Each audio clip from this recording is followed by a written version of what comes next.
శ్రీ మహాగణాధిపతయ నమ. ఐం మహాసరస్వత్యే నమ. శ్రీ లలితాంబికాదేవ్యే నమ. వృషభ రాశి వారికి ఈ జూన్ మాసమంతా కూడా ఎలా ఉంటుంది అంటే మిశ్రమ ఫలితాలు గోచరిస్తూ ఉన్నాయి.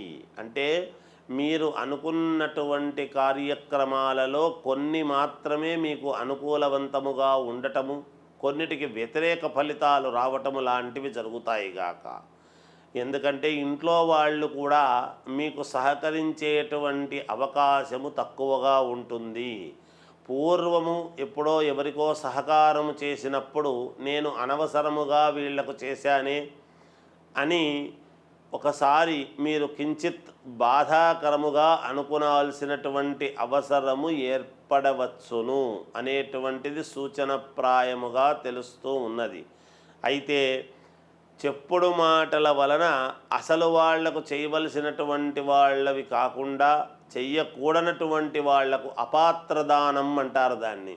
అంటే అందుకే ఏదైనా ఒక దానము చేస్తున్నప్పుడు ఔచిత్యము ఎరిగి చెయ్యాలి అనేటువంటిది ఉంటుంది. ఇది సఫలీకృతం అవుతుందా లేదా అనేటువంటి విధానముతో చేస్తే మంచిది. అలా ఒక్కోసారి కొన్ని నేను గతంలో తప్పు చేసినానే వీళ్ళకు అనవసరముగా అని మీరు భావించేటువంటి సందర్భము రావచ్చునేమో అనేటువంటిది.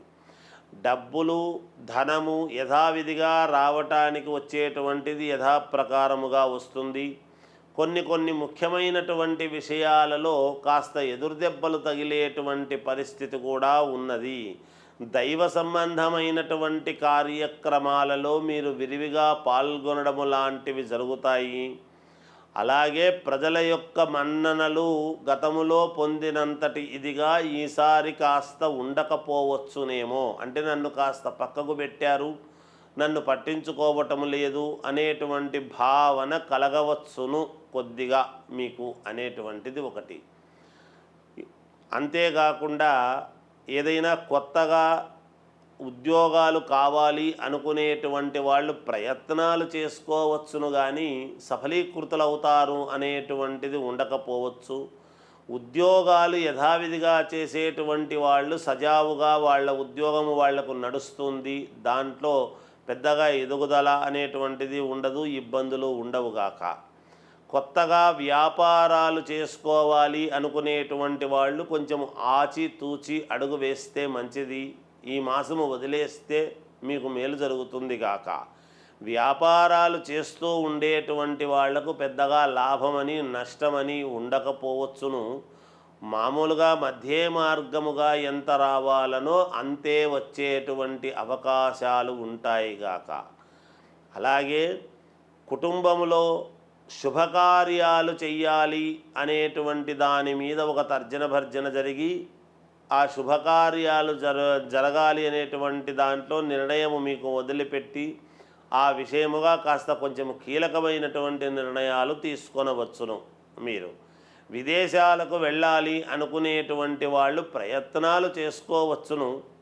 పేపర్ వర్క్ అది వెంటనే అవుతుంది అనడానికి లేదు, జాగ్రత్త వహించండి అనేటువంటిది ఒకటి. ఇక తర్వాత విద్యార్థులకు యథావిధిగా బాగానే ఉంటుంది. వాళ్ళ శ్రమకు తగినటువంటి ఫలితాన్ని పొందబోతున్నారు, వస్తుంది గాక. రియల్ ఎస్టేట్ రంగంలో ఉండేటువంటి వాళ్లకు మామూలుగా సజావుగా నడుస్తుంది గాక. అలా ఉపయోగము లేదు నిరుపయోగము లేదు అన్నట్టుగా జాగ్రత్తగా ఒక మధ్య మార్గముగా ఉండబోతూ ఉంటుంది.